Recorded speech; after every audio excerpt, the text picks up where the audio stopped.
शिक्षा पोर्टल में छात्रों की प्रोफाइल अपडेट करने संबंधी निर्देश लोक शिक्षण संचालनालय मध्य प्रदेश भोपाल के द्वारा 16 अगस्त 2022 को दे दिए गए हैं, जिसमें बताया गया कि छात्रों की प्रोफाइल अपडेट करने और छात्रवृत्ति स्वीकृति करने की जो कार्रवाई है वो 2 चरणों में होगी। पहले चरण में कक्षा 1 से 8 तक के छात्र प्रदेश के समस्त शासकीय व अशासकीय शालाओं में अध्ययनरत कक्षा 1 से 8 तक के छात्रों की प्रोफाइल अपडेट किया जाना है और इसकी जो अंतिम तिथि है 5 सितंबर 2022। वहीं कक्षा 9 से 12 तक के जो छात्र हैं इनकी प्रोफाइल अपडेट करने की जो समय अवधि बताई गई है कि 1 सितंबर 2022 से इसके ऑप्शन प्रारंभ कर दिए जाएंगे।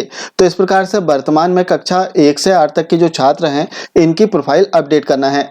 आइए देखते हैं कि शिक्षा पोर्टल पर हम छात्रों की जो प्रोफाइल है कैसे अपडेट कर सकते हैं। तो इसके लिए आपको शिक्षा पोर्टल ओपन कर लेना है और इसमें लॉगिन कर लेना है। जैसे आप लॉगिन करेंगे तो कुछ इस प्रकार का इंटरफेस आपके सामने आएगा, जहां पर स्टूडेंट प्रोफाइल मैनेजमेंट का एक ऑप्शन दिखाई देगा। सिंपली आपको इस पर क्लिक करना है। जैसे आप क्लिक करेंगे तो यहाँ पर काफी सारे ऑप्शन आपको ऊपर दिखाई देंगे, जिसमें सेकंड जो ऑप्शन है स्टूडेंट प्रोफाइल का, इस पर आप क्लिक करें और इसका जो सेकंड ऑप्शन है update student profile for scholarship, इस ऑप्शन पर आपको क्लिक कर देना है। जैसे आप क्लिक करेंगे तो नए पेज में आपको एकेडमिक ईयर सेलेक्ट करना होगा। तो यहाँ से सत्र 2022-23 सेलेक्ट कर लें और यहाँ पर छात्र की समग्र आईडी जो 9 अंकों की SSSM आईडी है इसे आपको टाइप कर देना है या फिर पेस्ट कर सकते हैं। और इसके उपरांत जो कैप्चा कोड दिया है सिंपली इसे टाइप करें और show draft profile of student इस ऑप्शन पर क्लिक कर दें। जैसे आप क्लिक करेंगे तो आप देखेंगे कि आपकी शाला का नाम आ गया है और शाला का डाइस कोड यहाँ पर दिखाई देगा। अब यहाँ पर जो ऑप्शन दिया है edit profile details of the students, इस ऑप्शन पर क्लिक कर देना है। जैसे आप क्लिक करेंगे तो अब छात्र की समस्त जानकारी यहाँ पर ओपन हो जाएगी, जिनमें हमें इनकी प्रोफाइल अपडेट करना है। अब इसमें आप देखेंगे कि लगभग लास्ट ईयर में जैसी प्रोफाइल अपडेट होती थी सेम वैसे ही ऑप्शन दिए गए हैं, लेकिन कुछ ऑप्शन इसमें ऐड किए गए हैं। नए ऑप्शनों की यदि हम बात करें तो छात्र की उपस्थिति के संबंध में इसमें ऑप्शन ऐड किए गए हैं। जैसे आप देखेंगे तो इसका 32वां बिंदु इसमें दिया गया है कि वर्तमान शैक्षणिक वर्ष में कुल कार्य दिवस कितने हैं और वर्तमान शैक्षणिक वर्ष में विद्यार्थी की उपस्थिति दिवस कितने हैं, वो आपको इसमें फिल करना होगा। साथ ही गत वर्ष में विद्यार्थी की उपस्थिति दिवस कितने थे वो भी आपको यहाँ पर फिल करना होगा। साथ ही इसमें आप देखेंगे कि स्टार बने हुए हैं और जिनमें स्टार बना हुआ है वो सभी अनिवार्य जानकारियां हैं, मैंडेटरी जानकारी है। इन्हें आपको अनिवार्य रूप से फिल करना ही होगा, तभी प्रोसेस आगे होगी, अन्यथा इसके आगे प्रोसेस नहीं होगी। तो आइए हम छात्र की जो जानकारी है इसे फिल कर लेते हैं और इसके उपरांत हम सबमिट करके देखेंगे कि छात्रवृत्ति स्वीकृत होती है या नहीं। सबसे पहले आपको विद्यार्थी का जो 12 अंकों का आधार नंबर है इसे फिल करना होगा। अब यहाँ पर आप देखेंगे कि विद्यार्थी का जो आधार नंबर है इसके सामने स्टार नहीं बना हुआ है, अर्थात अनिवार्य जानकारी नहीं है। लेकिन समस्त छात्रों के आधार नंबर होते हैं, तो आप प्रयास करें कि समस्त छात्रों के जो आधार हैं वो इसमें आप अनिवार्य रूप से फिल कर दें।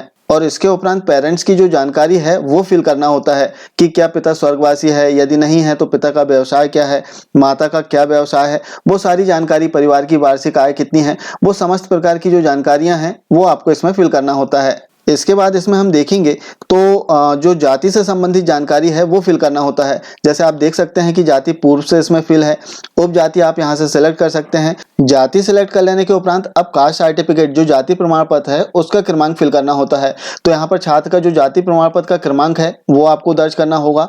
इसके बाद में धर्म आपको सिलेक्ट कर लेना है और फिर आप देखेंगे कि 12 नंबर से इसमें यस या नो में जानकारी दर्ज करना होता है। जैसे क्या विद्यार्थी अनाथ है, यदि हाँ तो हाँ पर टिक करें और नहीं तो नहीं पर टिक करें। क्या मध्य प्रदेश का मूल निवासी है, तो जो भी ऑप्शन इनके लिए सुटेबल हो वो ऑप्शन आपको इसमें सेलेक्ट कर लेना है। इसके बाद आपको स्क्रीन को नीचे स्क्रॉल करना है और इसमें आप देखेंगे कि क्या विमुक्त, घुमक्कड़ या फिर अर्ध घुमक्कड़ जाति है, तो इनमें से आपको ऑप्शन सेलेक्ट कर लेना है। यदि इनमें से कोई नहीं है तो जो पहला ऑप्शन है इनमें से कोई नहीं, इसी ऑप्शन को सेलेक्ट रहने दें। अब कितने भाई बहन हैं इनकी संख्या आपको यहाँ पर विशेष रूप से फिल करना होगा और बहुत ही सावधानी से इसमें जो सही जानकारी है वही आप सेलेक्ट करें। इसके बाद हम देखेंगे कि छात्र की वर्तमान कक्षा और गत वर्ष की जो कक्षा है इससे संबंधित जानकारी रहेगी और गत वर्ष में विद्यार्थी की उपस्थिति दिवस 29 नंबर का बिंदु है कि लास्ट ईयर छात्र के कितने दिन छात्र जो है वो उपस्थित रहा, तो यहाँ पर जो संख्या है वो आपको फिल करना होगा।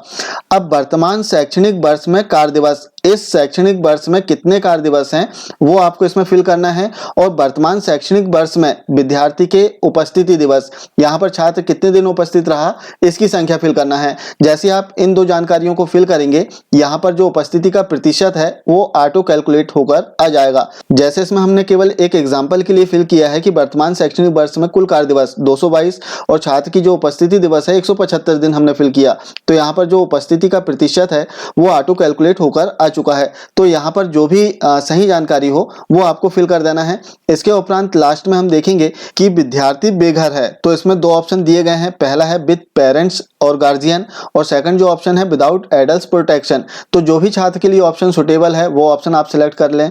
इसके बाद हम देखेंगे कि गत वर्ष का जो परीक्षा परिणाम है वो यहाँ से आप सिलेक्ट कर सकते हैं, यस या नो। जैसे आपने यस किया तो आप यहाँ पर परसेंटेज फिल कर सकते हैं, और यदि यहाँ पर नो कर दिया आपने तो यहाँ पर आप परसेंटेज फिल नहीं कर पाएंगे, क्योंकि ऑलरेडी आप देखेंगे कि यहाँ पर परसेंटेज पहले से फिल है। अब यदि इसमें कोई त्रुटि है, कोई करेक्शन करना है, तब आपको यस कर देना है और यहाँ पर आप इसे सुधार सकते हैं। अब परसेंटेज सुधारते समय यहाँ पर ध्यान रखें, यदि आप टाइप कर रहे हैं तो यहाँ पर केवल परसेंटेज लिखना है, पॉइंट के बाद में कुछ भी नहीं लिखना है। यदि पॉइंट के बाद में कुछ लिखते हैं तो इसमें एरर आ जाएगा। जैसे हमने केवल परसेंटेज लिखा तो आप देख सकते हैं यहाँ से जो एरर है वो हट चुका है। और इसके बाद आप देखेंगे कि छात्र की जो लास्ट कक्षा थी उसकी संस्था का नाम दिया गया है, तो यहाँ पर आप करेक्शन कर सकते हैं। यदि कोई त्रुटि हो तो यहाँ पर आप सुधार सकते हैं। अब इसके बाद आप देखेंगे कि विद्यार्थी की स्थिति, वर्तमान स्थिति क्या है छात्र की, वो आप यहाँ से ऑप्शनों के माध्यम से सिलेक्ट कर सकते हैं। पहला option continue in the same school, अर्थात छात्र रेगुलर है उसी स्कूल में। सेकंड जो ऑप्शन है left the school with transfer certificate, अर्थात छात्र चला गया है ट्रांसफर सर्टिफिकेट लेकर। तीसरा जो ऑप्शन है कि छात्र चला गया है बिना ट्रांसफर सर्टिफिकेट लेकर, और चौथा जो ऑप्शन दिया है नो ड्रॉप आउट। तो छात्र के लिए जो भी ऑप्शन सुटेबल हो वो ऑप्शन आपको सेलेक्ट कर लेना है। मैक्सिमम इसमें जो पहला ऑप्शन है continue in the same school, इसी ऑप्शन को सिलेक्ट किया जाता है यदि छात्र हमारी ही शाला में अध्ययनरत है। इसके बाद आप देखेंगे कि छात्र का बैंक खाता नंबर और IFSC कोड इसमें दिया गया है। यदि इसमें किसी प्रकार का सुधार करना हो या चेंज करना हो तब इस ऑप्शन पर क्लिक करके आप छात्र का अकाउंट नंबर या फिर IFSC कोड चेंज कर सकते हैं। और इसके पश्चात 49 पॉइंट्स जो दिया है, छात्र, पालक और जो अभिभावक है इनमें से किसी का भी मोबाइल नंबर आपको इसमें फिल करना है, और इसके सामने स्टार बना है अर्थात अनिवार्य जानकारी है, तो आप यहाँ पर जो मोबाइल नंबर है वो टाइप कर दें। अब दो ऑप्शन और दिए गए हैं 50 नंबर और 51 नंबर पर। विद्यार्थी, पालक, अभिभावक की ईमेल आईडी यदि हो तो आप यहाँ पर फिल कर सकते हैं, और नहीं है तो इसे छोड़ सकते हैं।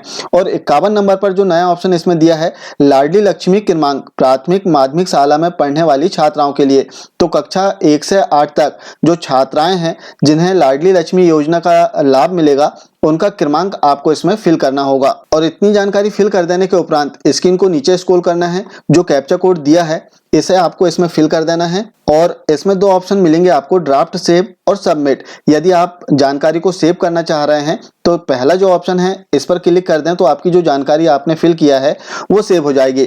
और यदि आपने चेक कर लिया है और आप श्योर हैं कि सभी जानकारी सही है तब आप सीधे सबमिट कर सकते हैं। जैसे हमने सबमिट किया तो जैसे हम सबमिट करेंगे तो स्क्रीन पर मैसेज आ जाएगा कि छात्र को कितनी छात्रवृत्ति स्वीकृत हुई है, और यदि छात्र पात्र नहीं है तो इसका भी मैसेज आ जाएगा कि छात्र किसी भी छात्रवृत्ति के लिए पात्र नहीं है। अब कई बार ऐसा होता है कि छात्र की जो छात्रवृत्ति है हमें लगता है कि गलत कैलकुलेट हो गई है, क्योंकि सिस्टम के द्वारा जो छात्र की छात्रवृत्ति है वो ऑटो कैलकुलेट इसमें होती है।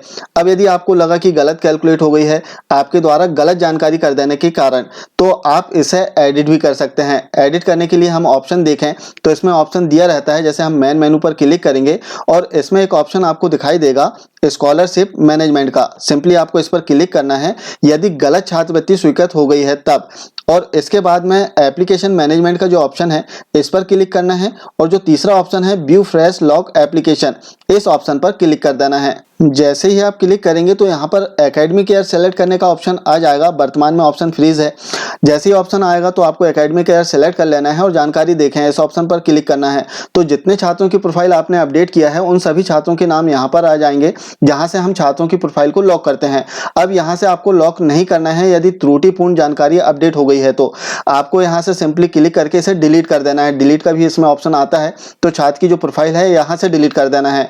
यहाँ से डिलीट कर देने के उपरांत फिर से जो प्रोफाइल मैनेजमेंट वाला ऑप्शन है, इस ऑप्शन पर जाकर आप छात्र की प्रोफाइल जो है वो अपडेट कर सकते हैं। तो जब तक आप छात्र की प्रोफाइल लॉक नहीं कर देते तब तक आप छात्र की प्रोफाइल में एडिट कर सकते हैं, इसे फिर से अपडेट कर सकते हैं। ये थी शिक्षा पोर्टल में छात्रों की प्रोफाइल अपडेट करने संबंधी एक महत्वपूर्ण जानकारी।